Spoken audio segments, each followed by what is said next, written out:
കഴിഞ്ഞ കുറേ വർഷങ്ങളായി മലയാളികൾ ചോദിച്ചുകൊണ്ടിരിക്കുന്ന ഒരു ചോദ്യമുണ്ട്. കത്തനാർക്ക് എന്താണ് സംഭവിച്ചത്? ഒരുപാട് പ്രഖ്യാപനങ്ങൾ, പോസ്റ്ററുകൾ, പിന്നീട് വലിയൊരു നിശബ്ദത.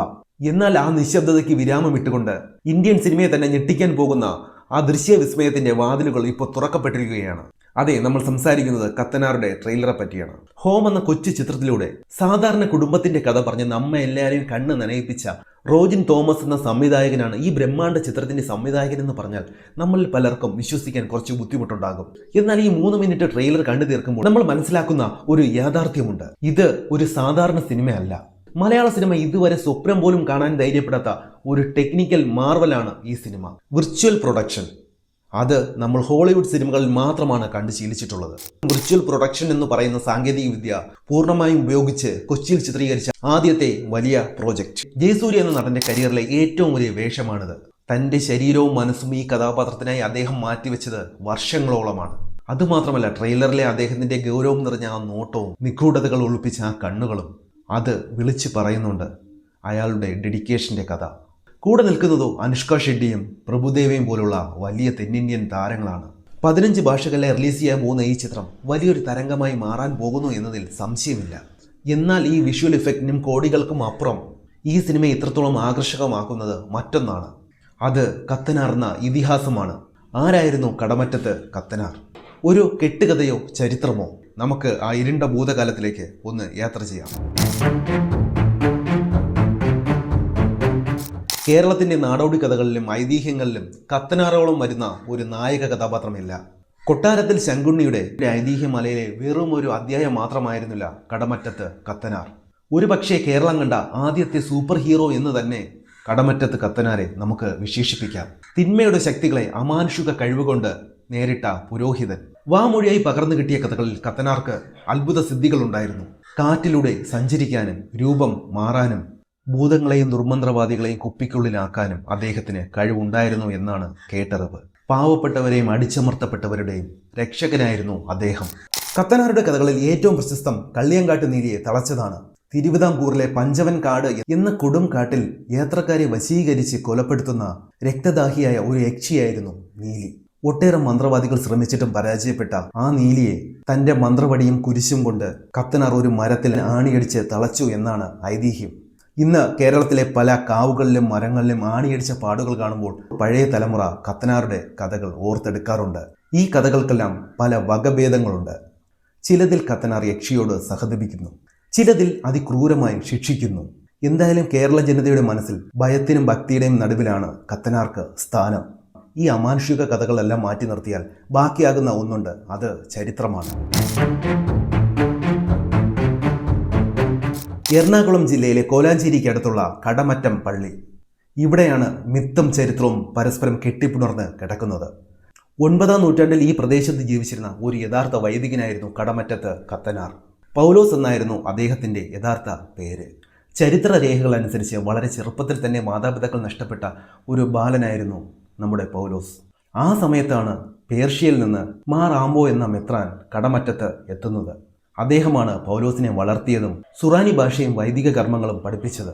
അതുമാത്രമല്ല, ജ്യോതിഷത്തിലും വലിയ പാണ്ഡിത്യമുള്ള ആളായിരുന്നു അദ്ദേഹം. അദ്ദേഹത്തിൽ നിന്നാണ് പൗലോസ് പല അറിവുകളും സ്വായത്തമാക്കിയത്. പിന്നീട് എങ്ങനെയാണ് പൗലോസ് എന്ന കത്തനാർ മാന്ത്രികനായത്? ആ കാലഘട്ടത്തിൽ ഈ പ്രദേശം കൊടും വനമായിരുന്നു. ആദിവാസി സമൂഹമായിരുന്നു ഈ കാടിന്റെ അവകാശികൾ. പൗലോസ് ഇവരുമായി അടുത്ത ബന്ധം പുലർത്തിയിരുന്നു. അവരുടെ പരമ്പരാഗതമായ ചികിത്സാ രീതികളും കാടിന്റെ രഹസ്യങ്ങളും ചില ഗൂഢവിദ്യകളും അവരിൽ നിന്ന് പഠിച്ചെടുത്തുവെന്ന് വിശ്വസിക്കപ്പെടുന്നു. ക്രിസ്തീയ വിശ്വാസവും കേരളത്തിന്റെ തനതായ തന്ത്രവിദ്യകളും ആദിവാസികളുടെ ഗൂഢശാസ്ത്രവും കൂടിച്ചേർന്ന ഒരാളായിരുന്നു യഥാർത്ഥ കത്തനാർ. അതുകൊണ്ടാണ് അദ്ദേഹം വൈദ്യനായും മൃഗങ്ങളെ മെരിക്കുന്നവനായും ദുർമന്ത്രവാദികളെ തോൽപ്പിക്കുന്നവനായും ജനങ്ങൾക്ക് അനുഭവപ്പെട്ടത്. ശാസ്ത്രം വളർന്നിട്ടില്ലാത്ത ആ കാലത്ത് അദ്ദേഹത്തിന്റെ അറിവുകൾ സാധാരണക്കാർക്ക് അത്ഭുതങ്ങളായും മാന്ത്രിക വിദ്യകളായും തോന്നിയിരിക്കാം. ചരിത്രത്തിൽ നിന്ന് സിനിമയിലേക്ക് വരുമ്പോൾ റോജിൻ തോമസ് ഈ ചരിത്രത്തെ, ഈ ഐതിഹ്യത്തെ എങ്ങനെയാണ് വിഭാജനം ചെയ്തിരിക്കുന്നതെന്ന് നമുക്ക് നോക്കാം.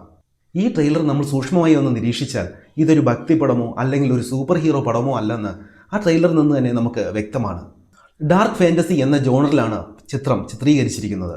ലോർഡ് ഓഫ് ദ റിങ്സും ഹാരി പോട്ടറും പോലുള്ള ഒരു മാന്ത്രിക ലോകമാണ് അവർ നമുക്കായി ഒരുക്കിയിരിക്കുന്നത്.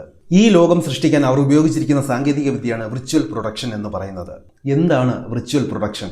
സാധാരണ ഗ്രീൻ സ്ക്രീനിൽ അഭിനയിച്ച് പിന്നീട് കമ്പ്യൂട്ടർ ഗ്രാഫിക്സ് ചെയ്യുന്നതിന് പകരം ഭീമാകാരമായ LED സ്ക്രീനുകളിൽ 3D പശ്ചാത്തലങ്ങൾ അപ്പോൾ സൃഷ്ടിച്ച് അതിനു മുന്നിൽ ഷൂട്ട് ചെയ്യുന്ന രീതിയാണിത്. ഇതിനായി കൊച്ചിയിൽ 45,000 സ്ക്വയർ വിസ്തീർണമുള്ള ഒരു സ്റ്റുഡിയോ ആണ് അവർ നിർമ്മിച്ചത്. അതുമാത്രമല്ല, ജയസൂര്യയുടെ ലുക്ക് നിങ്ങൾ ശ്രദ്ധിച്ചോ? TV സീരിയലുകളിൽ നമ്മൾ കണ്ടു പരിചയിച്ച ശാന്തനായ വെള്ളക്കുപ്പായമിട്ട പുരോഹിതനല്ല ഇവിടെ കത്തനാർ. പരുക്കനായ ഏതോ വലിയ ആന്തരിക സംഘർഷം അനുഭവിക്കുന്ന നിഗൂഢനായ ഒരു മനുഷ്യനെയാണ് ട്രെയിലറിൽ കാണിക്കുന്നത്. വനവാസികളിൽ നിന്ന് മാന്ത്രികവിദ്യ പഠിക്കുന്ന ഒരു കാലഘട്ടമാവാം ഇതിൽ കൂടുതലായും ഫോക്കസ് ചെയ്തിരിക്കുന്നത്. ഇനി അനുഷ്ക ഷെട്ടിയുടെ കഥാപാത്രം, ഇത് കള്ളിയങ്കാട്ട് നീലിയാണോ അതോ കത്തനാരുടെ ജീവിതത്തിൽ സ്വാധീനം ചെലുത്തിയ മറ്റേതെങ്കിലും ശക്തിയോ? ഈ 3 മിനിറ്റ് ട്രെയിലറിൽ അവരുടെ ദൃശ്യങ്ങൾ നൽകുന്ന സൂചന വളരെ നിഗൂഢമാണ്. അതുപോലെ പ്രഭുദേവയുടെ കഥാപാത്രവും. അതുമാത്രമല്ല, സിനിമയുടെ ഓരോ ഫ്രെയിമും വലിയൊരു ദൃശ്യവിരുന്നാണ് നമുക്കായി ഒരുക്കി വെച്ചിരിക്കുന്നത്. ഗോകുലം ഗോപാലൻ എന്ന നിർമ്മാതാവിന്റെ വലിയൊരു റിസ്ക് കൂടിയാണ് ഈ ചിത്രം. കഴിഞ്ഞ കുറേ കാലങ്ങളായി മലയാള സിനിമ ഇന്ത്യ മുഴുവനായി ശ്രദ്ധിക്കപ്പെടുകയാണ്. നമ്മുടെ കണ്ടന്റുകൾ മികച്ചതാണെങ്കിലും വലിയ ക്യാൻവാസിൽ കഥ പറയുന്നതിൽ നമ്മൾ അല്പം പിന്നോട്ടാണ്. എന്നാൽ കത്തനാർ ആ അതിരുകൾ ഭേദിക്കുകയാണ്. അതുമാത്രമല്ല, മലയാളത്തിൽ ഫാന്റസി ചിത്രങ്ങൾ വളരെ കുറവാണ്. മൈ ഡിയർ കുട്ടിച്ചത്തൻ, ഗുരു, അനന്തഭദ്രം പോലുള്ള ചുരുക്കം ചില ചിത്രങ്ങളാണ് അതിൽ വിജയം കണ്ടിട്ടുള്ളത്. എന്നാൽ കത്തനാർ നമ്മുടെ മണ്ണിൽ വേരുകളുള്ള ഒരു സൂപ്പർ ഹീറോയാണ്. മാർവലിൻ്റെയും DC-യുടെയും സൂപ്പർ ഹീറോകളെ കണ്ട് കൈയടിക്കുന്ന ഇന്നത്തെ തലമുറയ്ക്ക് മുന്നിലേക്ക് നമ്മുടെ സ്വന്തം മിത്തോളജിയിൽ നിന്നുള്ള ഒരു സൂപ്പർ ഹീറോയെ ലോക നിലവാരത്തിൽ അവതരിപ്പിക്കുക എന്നതാണ് കത്തനാരുടെ ദൗത്യം. ഈ ചിത്രത്തിൻ്റെ വിജയം മലയാള സിനിമയുടെ വാണിജ്യത്തെ 10 മടങ്ങ് വർദ്ധിപ്പിക്കും. കത്തനാർ കൊണ്ടുവന്ന വിർച്വൽ പ്രൊഡക്ഷൻ എന്ന് പറയുന്ന സാങ്കേതിക വിദ്യ ഇന്ത്യയിലെ മറ്റ് ഇൻഡസ്ട്രികളിലേക്കും വ്യാപിക്കാൻ ഇതൊരു കാരണമായേക്കാം. ഒരു തരത്തിൽ പറഞ്ഞാൽ കത്തനാർ എന്ന സിനിമ മലയാള സിനിമയുടെ ഭാവിയിലേക്കുള്ള ഒരു പാലമാണ്. ചരിത്രമെന്നും ഐതിഹ്യമെന്നും വേർതിരിക്കാൻ കഴിയാത്ത വിധം നൂറ്റാണ്ടുകളായി മലയാളികളുടെ മനസ്സിൽ ജീവിക്കുന്ന കത്തനാർ പാവങ്ങളുടെ പ്രാർത്ഥനകൾക്ക് ഉത്തരമായി തിന്മകൾക്കെതിരെ പോരാടിയ ആ പുരോഹിതന്റെ ജീവിതം ബിഗ് സ്ക്രീനിൽ കാണാൻ ഇനി കുറച്ച് ദിനങ്ങൾ മാത്രം. അത് കേവലം ഒരു സിനിമ മാത്രമായിരിക്കില്ല, ചരിത്രവും ഫാന്റസിയും സാങ്കേതിക വിദ്യയും ഒന്നിക്കുന്ന ഒരു വലിയ ആഘോഷം തന്നെയായിരിക്കും ഇത്. കത്തനാരുടെ ഏത് കഥയാണ് നിങ്ങൾ കൂടുതൽ കാണാൻ ആഗ്രഹിക്കുന്നത്? കള്ളിയങ്കാട്ട് നീലിയുടെ കഥയോ അതോ അദ്ദേഹത്തിന്റെ കുട്ടിക്കാലമോ?